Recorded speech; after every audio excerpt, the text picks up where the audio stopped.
আসসালামু আলাইকুম। চীন যুক্তরাষ্ট্র কোল্ড ওয়ারে জড়াতে রাজি না হওয়ায় যুক্তরাষ্ট্রের সাথে $23 বিলিয়ন অস্ত্র ক্রয় চুক্তি বাতিল করেছে আবুধাবি। এশিয়া প্যাসিফিক অঞ্চলে সামরিক উপস্থিতি জোরদার করছে রাশিয়া। দীর্ঘ 8 মাস অভিযান শেষে পোর্টসমাউথে ফিরে গেছে ব্রিটিশ বিমানবাহী রণতরী কুইন এলিজাবেথ। পথে হারিয়েছে একটি F-35 ফাইটার জেট। বিডিভিউজ ইনফোটেনমেন্টে স্বাগত জানাচ্ছি, আমি সুরভি দিবা। আজ জানাবো প্রতিরক্ষা সংক্রান্ত গুরুত্বপূর্ণ কিছু খবর। পররাষ্ট্রনীতির ক্ষেত্রে একের পর এক নাটকীয় পরিবর্তনের সিদ্ধান্ত আসছে সংযুক্ত আরব আমিরাতের পক্ষ থেকে। এর সর্বশেষ নজির হিসেবে যুক্তরাষ্ট্রের কাছ থেকে $23 বিলিয়ন অস্ত্র ক্রয় চুক্তি বাতিল করেছে আবুধাবি। আবুধাবির এই সিদ্ধান্ত নিয়ে CNN এর প্রতিবেদনে লেখা হয়েছে, চীন যুক্তরাষ্ট্র ঠান্ডা লড়াইয়ে আরব দেশটি নিজেদের জড়াতে রাজি হয়নি। অস্ত্র বিক্রির ক্ষেত্রে চীন নিয়ে যুক্তরাষ্ট্রের কঠিন শর্ত মানতে রাজি হয়নি আবুধাবি।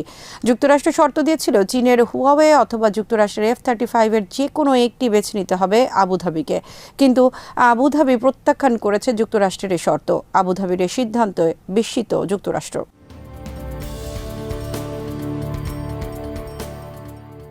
যুক্তরাষ্ট্রের কাছ থেকে 5th generation F-35 stealth fighter সংগ্রহের ক্ষেত্রে একের পর এক নতুন শর্ত আরোপের ফলে হতাশ ও ক্ষুব্ধ হয় সংযুক্ত আরব আমিরাত।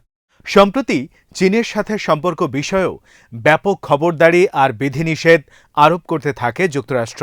এতে ক্ষুব্ধ হয় সংযুক্ত আরব আমিরাত।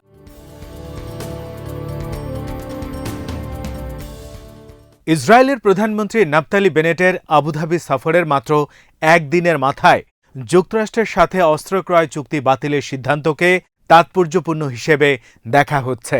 F-35 ফাইটার জেট না কেনার বিষয়ে ইতিমধ্যে ওয়াশিংটনকে অবহিত করেছে আবুধাবি।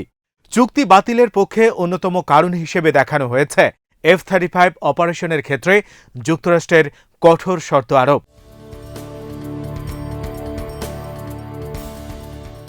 আবুধাবি জানিয়েছে, যুক্তরাষ্ট্রের শর্ত মানলে F-35 এর মতো শক্তিশালী যুদ্ধ বিমান তারা স্বাধীনভাবে ব্যবহার করতে পারবে না। এছাড়া কারিগরি প্রয়োজনীয়তা এবং এর অতিরিক্ত দামের বিষয়েও উল্লেখ করা হয়েছে আবুধাবির পক্ষ থেকে। CNN এর খবরে বলা হয়েছে, যুক্তরাষ্ট্র বারবার সংযুক্ত আরব আমিরাতকে চাপ দিয়ে আসছিল চীনের হুয়াওয়ে টেলিকমিউনিকেশনস টেকনোলজি পরিত্যাগ করার জন্য।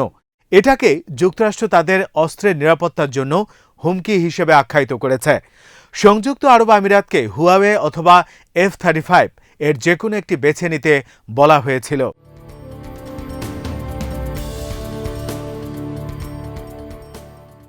আবুধাবি চীন যুক্তরাষ্ট্র কোল্ড ওয়ারে প্রবেশ করতে চায়নি। সংযুক্ত আরব আমিরাতের উপদেষ্টা আনোয়ার গার্গাস বলেছেন, আমরা ছোট দেশ, আমরা মনে করেছি চীন যুক্তরাষ্ট্র লড়াইয়ে আমাদের ক্ষতি হবে, এমনকি এর দ্বারা আমরা লাভবান হলেও এ দ্বন্দ্বে জড়ানোর সামর্থ্য আমাদের নেই। গার্গাস বলেন, আমরা যুক্তরাষ্ট্রের অপছন্দের কারণে সামরিক ক্ষেত্রে চীনের সাথে একটি প্রকল্প বাতিল করেছি, যদিও আমরা তাতে রাজি ছিলাম না।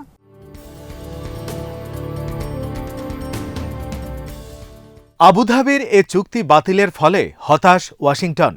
যুক্তরাষ্ট্রের গণমাধ্যমে সমালোচনা চলছে বাইডেন প্রশাসনের। অপরদিকে আবুধাবির সাথে এ অস্ত্র বিক্রি নিয়ে ট্রাম্প প্রশাসনের বিরুদ্ধেও সমালোচনা ছিল। ট্রাম্প প্রশাসনের একেবারে শেষ সময়ে যুক্তরাষ্ট্র সংযুক্ত আরব আমিরাতের কাছে 5th generation F-35 stealth fighter, drone বিমানসহ আরও কিছু অস্ত্র বিক্রির জন্য $23 বিলিয়ন চুক্তি করে।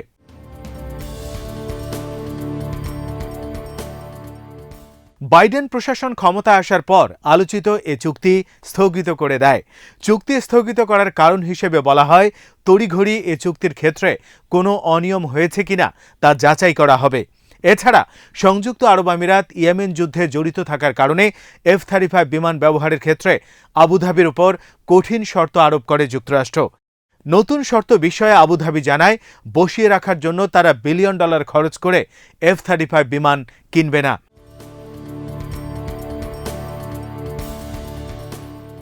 এরপর সংযুক্ত আরব আমিরাত চীনের সাথে সামরিক সম্পর্ক বৃদ্ধির উদ্যোগ নেয়। এতে ক্ষুব্ধ হয় যুক্তরাষ্ট্র। এভাবে অবনতি ঘটতে থাকে আবুধাবি ওয়াশিংটন সম্পর্ক। শেষ পর্যন্ত গত 3রা ডিসেম্বর হতাশ আবুধাবি প্যারিসের সাথে $19 বিলিয়ন 80টি রেফালে ফাইটার জেট ক্রয়ের চুক্তি করে। আবুধাবির পররাষ্ট্র নীতিতে সাম্প্রতিক নাটকীয় আরেকটি পরিবর্তন হল ইরান ও তুরস্কের সাথে সম্পর্ক উন্নয়নের চেষ্টা। এমনকি ইরানের পারমাণবিক স্থাপনায় ইসরায়েলের হামলা পরিকল্পনার বিরুদ্ধেও অবস্থান নিয়েছে সংযুক্ত আরব আমিরাত। আর সে কারণেই নাফতালি বেনেট 13ই ডিসেম্বর ছুটে গেছেন আবুধাবি।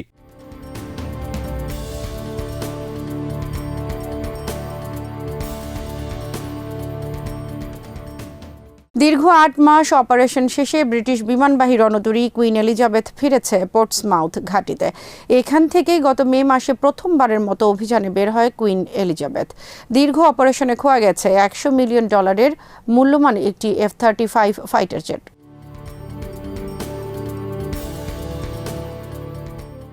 দ্বিতীয় বিশ্বযুদ্ধের পর কুইন এলিজাবেথের নেতৃত্বে ক্যারিয়ার স্ট্রাইক গ্রুপের এ অভিযান ছিল ব্রিটেনের সবচেয়ে বড় নৌ অপারেশন।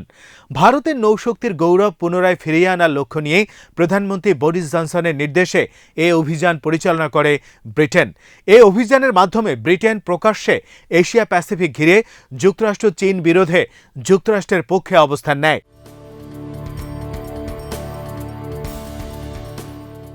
একটি F-35 বিমান খোয়ানো ছাড়া এই অভিযানের মাধ্যমে ব্রিটেন রাশিয়া এবং চীনের সাথে নিজেদের বিরোধে জড়ায় বিতর্কিত বিভিন্ন এলাকায় অপারেশনের মাধ্যমে। তাছাড়া অপারেশনের সময় রণতরীতে ছড়িয়ে পড়ে corona virus. 26,000 mile round trip শেষে ক্যারিয়ার স্ট্রাইক গ্রুপের অপর গুরুত্বপূর্ণ রণতরী ডিফেন্ডার এবং ডায়মন্ড আগেই ফিরেছে পোর্টসমাউথে।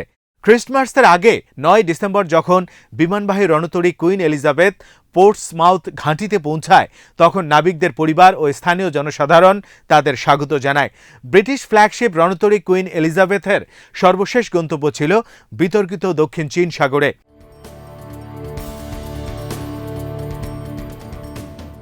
বিমানবাহী রণতরী কুইন এলিজাবেথ ব্রিটেন ফেরার পথে গত নভেম্বরে ভূমধ্য সাগরে অপারেশনের সময় সাগরে বিধ্বস্ত হয় একটি F-35 5th generation stealth fighter.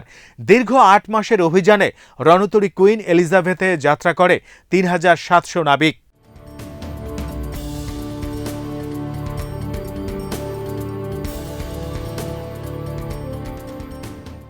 Asia Pacific অঞ্চলে সামরিক উপস্থিতি জোরদার করবে রাশিয়া। জাপানের কাছে অতিশয় স্পর্শকাতর এলাকায় পরিচালনা করবে ফ্রিডম অফ নেভিগেশন অপারেশন, শক্তিশালী করবে কোস্টাল ডিফেন্স।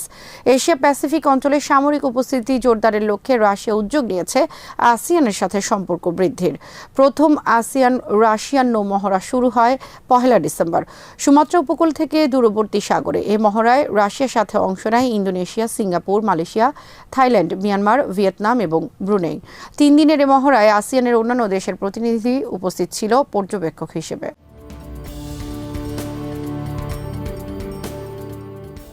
এশিয়া প্যাসিফিক অঞ্চলে রাশিয়ার আগ্রহের বিষয় স্পষ্ট পরিষ্কার। আরটির খবরে বলা হয়েছে 2 ডিসেম্বর রাশিয়া মাতুয়া দ্বীপে মোবাইল মিসাইল ডিফেন্স সিস্টেম মোতায়েন করেছে। মাতুয়া দ্বীপ কুরিল আইল্যান্ড চেইনে অবস্থিত। এই আইল্যান্ড চেইন কামসাতকা থেকে হোক্কাইডো পর্যন্ত বিস্তৃত। বিপজ্জনক কুরিল আইল্যান্ড চেইন নরকের মুখ নামে পরিচিত। প্রতি বছর এখানে অগ্ন্যুৎপাতের ঘটনা ঘটে।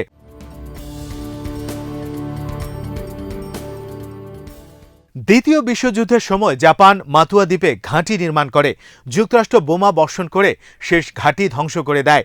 দ্বিতীয় বিশ্বযুদ্ধের পর থেকে মাতুয়া দ্বীপ রাশিয়ার দখলে রয়েছে।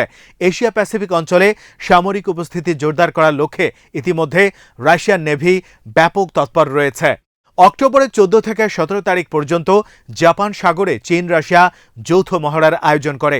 18 অক্টোবর চীন এবং রাশিয়া 10টি রণতরী অপারেশন পরিচালনা করে সুগারু প্রণালী, অসুমু প্রণালীতে। জাপানের কাছে সংকীর্ণ এসব প্রণালী বিভিন্ন গুরুত্বপূর্ণ দ্বীপের মধ্য দিয়ে প্রবাহিত। এসব প্রণালী এবং প্রণালীর জলসীমা নিয়ে রয়েছে বিতর্ক।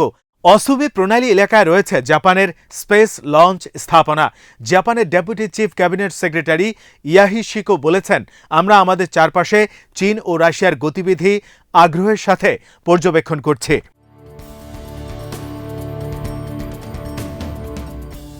টোকিও বেতে যুক্তরাষ্ট্রের 7ম নৌবহর সদর দপ্তরে এক অনুষ্ঠানে যুক্তরাষ্ট্রের নেভি সেক্রেটারি কারল ডেল টোরো বলেছেন, চীন রাশিয়া মিলে অন্যদের ভয় দেখানোর কৌশল গ্রহণ করেছে। আমার মনে হয় তাদের থামানো উচিত। তিনি বলেছেন, ফ্রিডম অব নেভিগেশন খুবই ওয়ান্ডারফুল একটা বিষয়, কিন্তু সব ফ্রিডম অব নেভিগেশন ওয়ান্ডারফুল নয়।